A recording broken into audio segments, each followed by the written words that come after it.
The Colts are getting healthier, and that's a good thing. We hear that from Shane Steichen today, and we hear it in a way that he always presents his information and his insight. We hear it with consistency. He is always the same guy, week after week after week. Doesn't matter whether they're 3-2, 2-3. Doesn't matter whether they won last week, lost last week.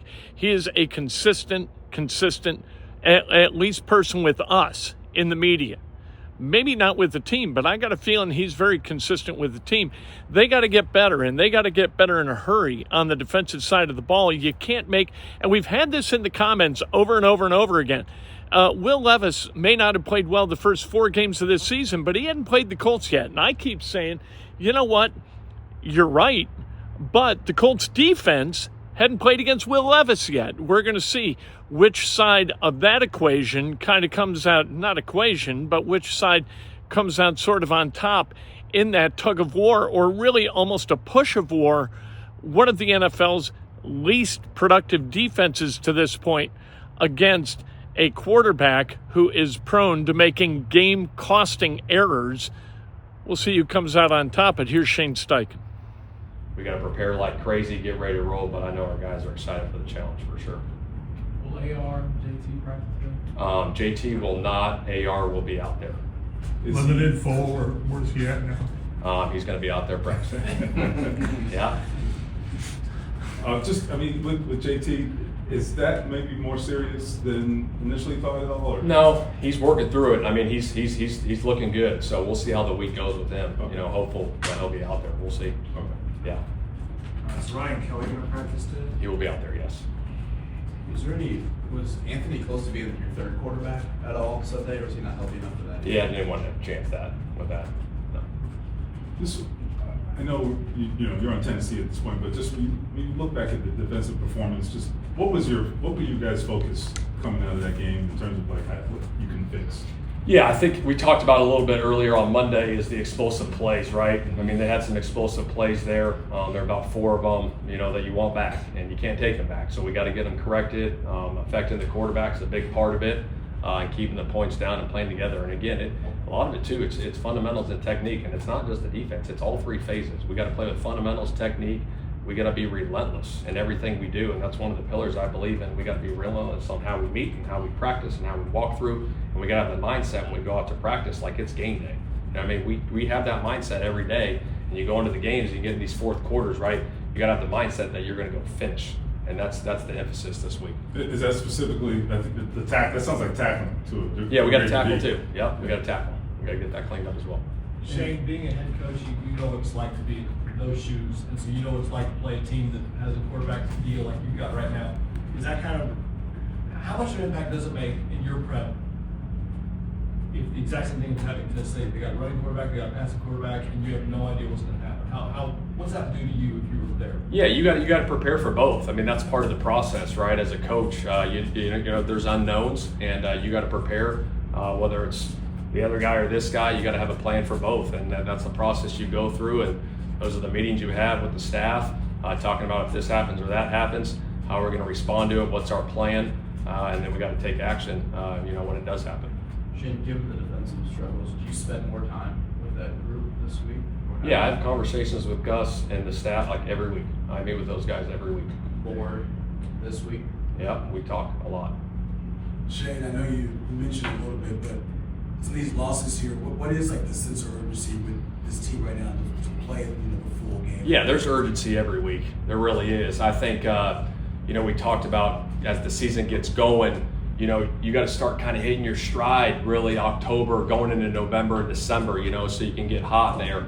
And again, I got so much confidence in the guys in that locker room going forward. And the division games are a little bigger, right? It's just what it is. It's the NFL. You want to win championships, you got to win division games.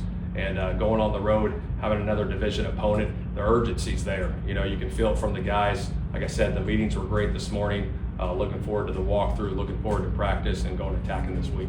Is this a matchup this defensive front can take advantage of, do you foresee? Yeah, we look at all that stuff. If we have some matchups that we think we can win, obviously we got to put them in those situations to win those matchups, and it starts with us as coaches getting that done.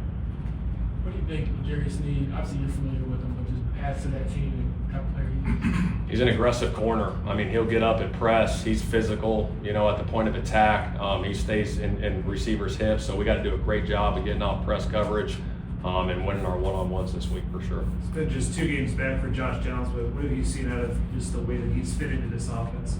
I mean, he's the ultimate pro. I mean, he does everything right. He does the treatment he gets, the way he works, what he brings to that receiver room is great. I mean, you can see what he's done in his first year and a half, how productive he's been. He's going to have a big-time career because of the way he his work ethic, the way he runs routes, the way he attacks every day. I mean, he's a huge asset to our football team. Shane, with players that hate to be pigeonholed, but Alec Pierce is he's a deep guy. What goes into allowing a guy to be that? Well, I think he's got great speed. He's got great Is speed. that where it starts? Yeah, great speed. He's got great range. I mean, if you look around the league at, you know, some of these guys that are catching these deep balls, a lot of them are speed guys. But it does, it allows you to take the top off. But again, too, even with this speed, there is that intermediate threat too of like, shoot, am I always running deep? Oh, shoot, back up. Here comes 14, and the next thing you know, he does something else. So it definitely helps with the speed. The height when he contested catches and the one in the sideline was. Yeah, it was impressive as it gets. I mean, it was a hell of a catch, obviously, just with the tip and coming down and having that ball. And again, it's been, he's going into year 3 and he's made that jump, which is awesome to see for young players making that jump in year 3, just making all the catches, making all the big plays. And the biggest thing with him, he's been consistent doing it, and that's what we need. Because I was going to say, the deep ball is becoming like a hallmark of your offense here. Are you seeing that translate into the coverages you're seeing?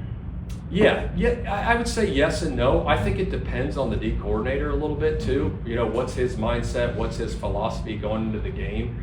I think credit to a lot of the defenses, in this league. Sometimes, adapting and certain looks and disguising certain things, whether they're playing shell and dropping down or playing man and mixing things up.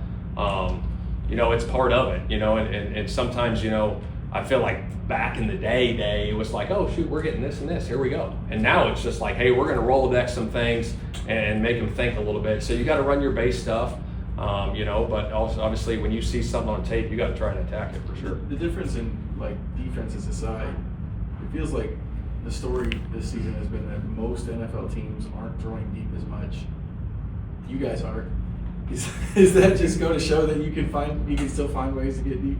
Yeah, I think there's a time and a place for it. I mean, especially it's one of those things, right? You can have the shot called, but if you don't get the right coverage for it, you're going to have to check it down and move on to completions, and get the completions that you need. But I think everyone in the league is hunting the deep ball. They really are. Like, how do we find these explosives week in and week out? And if they give them to us, let's take them. But if not, we're going to have to check it down. So some games you might go into it with these shot plays up, and it's like, well, where were the explosives this week? Well, they didn't give them to us. That's part of it. Are you getting those explosives as having good protection up front to have more lenient Tucker be able to come in and still be able to hit some of those explosives? What does that say about just their level of play? Yeah, it's been great. We talk about it in the team meetings all the time. It always starts like we want to hit these explosive plays. It always starts with the protection. We got to make sure we have a clean pocket to make sure we can get these things off. And the offensive line's been doing a hell of a job up front getting that done. Shane, how encouraged have you been with your offense? Some of the numbers they put up last week without AR, without JT? Encouraged, very encouraged, but it's just like one of those things. Like our motto this year is like determination never rests. Like we can't rest in anything we do. We got to keep going and keep going and keep improving. Like whether you win or lose, right? There's always stuff to clean up, right? It's constructive criticism, it's accountability, and that's what we're all about. And like, how do we be our very best every single day going into Sunday? And whether we win, shoot, it can't just be like, all right, yeah, good job. All right, now on to the next one. It's like, all right, no, good job. Here's the stuff we did really well, but here's the stuff we need to clean up. So it's a constant, determination of getting better. Might be a silly question, but just to get it out there. Is Will Fry done for the season? Yeah, there's a good chance of that, yeah. Okay. And then is Dalton Tucker your starting right guard? Dalton's done a good job for us, but I won't get into that. Who's starting? Shane, I know it's just briefly, but when Anthony was last out there, he played very well. Yeah. Did you see tangible strides from what he had done in September where he had struggled? Absolutely. I mean, that Pittsburgh game, he started off on fire, and obviously got dinged up. So it's like, it's tough because you're like, man, who knows what would have happened that game, So, he's been attacking it. And like I said, shoot, we'll see how the week goes. But if he's ready to go and he feels good, the doctors feel good about it, he'll be out there. Shane, why was he so effective in those 2 drives there? He was just, I don't know, he went out and played good. You know what I mean?